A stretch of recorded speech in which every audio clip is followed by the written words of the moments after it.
Good evening and welcome to NFL Insider. I'm your host Kanishk, and joining me on the panel today is Monica and Daniel, and we're going to talk about the economics behind the Green Bay Packers and their public ownership model. So guys, we know that the Green Bay Packers are the only team with a public ownership model. What are your thoughts on this, Monica? Well, Green Bay has zero debt while its competitors have high levels of debt. And you can see in the on-field results, you look at the New York Jets in 2010, they made the playoffs. What was their debt value then? It was about 61%. Last year, they failed to make the playoffs. A disappointing season to say. Yeah, and then they had 58% in that year, so it's pretty telling stats there. Yeah. So Dan, what do you think on the public ownership? Well, the NFL put a ban on public ownership for new teams coming into the NFL, but Green Bay Packers are allowed to remain due to a grandfather clause. Basically, they were here before the NFL put in that rule. And but they also break a few other rules of the NFL. They have more than 32 members, and no member has more than 30% stake in that team. So along with tax exemptions, it's really not fair. We had our roving reporter Reese on the streets just to see what the public thought. Hi, I'm Reese Murray and I'm reporting for the NFL Insider. I'm currently down at Lambeau Field, and earlier today I managed to find some insightful comments about the public ownership structure in the NFL from an unexpected source. Don't know whether I should disturb him, but anyway. Hey mate, you there? Hi, I'm Reese Murray for the NFL Insider. Just got a couple of questions to ask you. What do you think about the Green Bay Packers' success? Oh, look, they're a great team. They have great initiative, and they're great players. Just always get the job done. No, that's fair enough. It's quite true. Do you think that the public structure of their ownership model contributes to this success? Well, look, seeing as every other team in the NFL doesn't have that structure, they have to raise their funds through debt financing. Green Bay Packers can raise it from their loyal shareholders who are always willing to kick in something. So, yeah, it definitely creates a competitive imbalance. What with them being a not-for-profit organisation, they get multiple tax exemptions anyway. So, yeah, definitely. Well, I've never actually ever thought of it like that. Thanks for your input. Yep, and this is Reese Murray reporting for the NFL Insider. Welcome back to NFL Insider. So guys, we've talked about the public ownership model.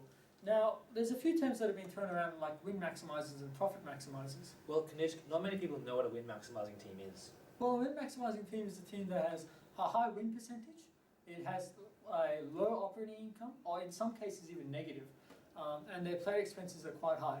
Well, in that case, what's a profit maximising team? Well, a profit maximizing team is a team that has a low win percentage.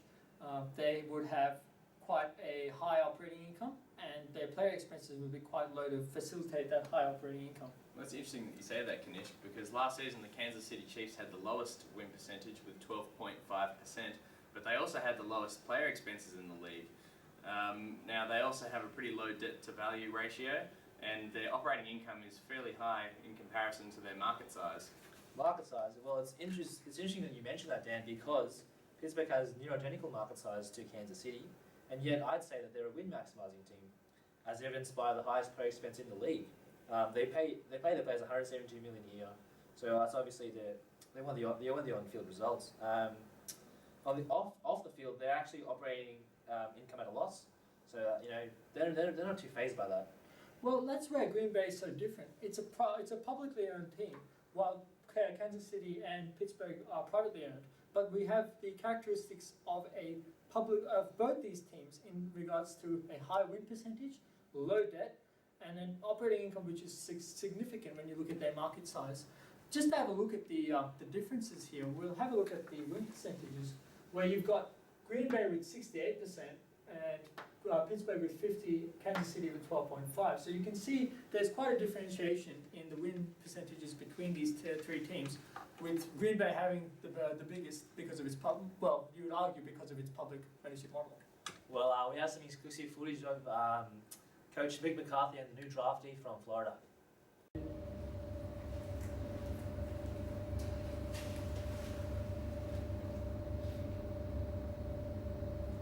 Look at yourself. That was one of the worst performances I've ever seen from you. We drafted you first for a reason. No one comes to Green Bay with a losing attitude. Sorry, Coach. Don't talk! You play for the fans. You don't play for the money. You play for the wins. You play for the W's. What's your name? Jack Debo. Tell me again. Jack Debo. I want to Jack Tebow. That's right. Now get up. It's Tebow time. And now, an ad from our sponsor.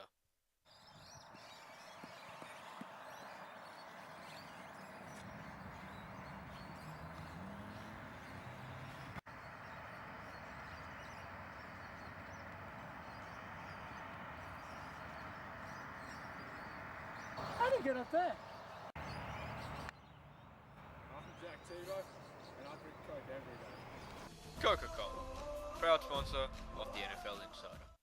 Well, guys, as we just established that Green Bay's presence in the league diminishes the competitive balance, Monica, what would be a solution that you bring up to improve competitive balance in the league? Well, I'd personally suggest that the NFL implement a dead value equity floor. If you look at Green Bay's debt to equity ratio last year, it was actually 2%. The league average is 15%. So, if you push the number up to 10%, I reckon that would reduce competitive imbalance. Just as an input, I would say that cap the amount of shares that Green Bay could issue to the market. Currently, they can issue as many shares as they would like. I see this as being one of the factors for the imbalance, and I think that by capping it, we improve the balance by ensuring that they have to go to the debt market for some of their financing projects. Well, I would go even further to say that the NFL stopped Green Bay from issuing shares ever again. Well, how is that possible, Dan? Why doesn't the NFL just force the sale of Green Bay to a private investor? Well, the NFL commissioners would all have to approve the sale. In the current times, I don't think that's very likely. Well, that's all been pretty good suggestions, and I think it's been quite insightful for our viewers.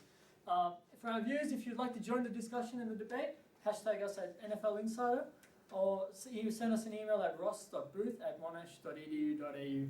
And thanks again, that's a wrap.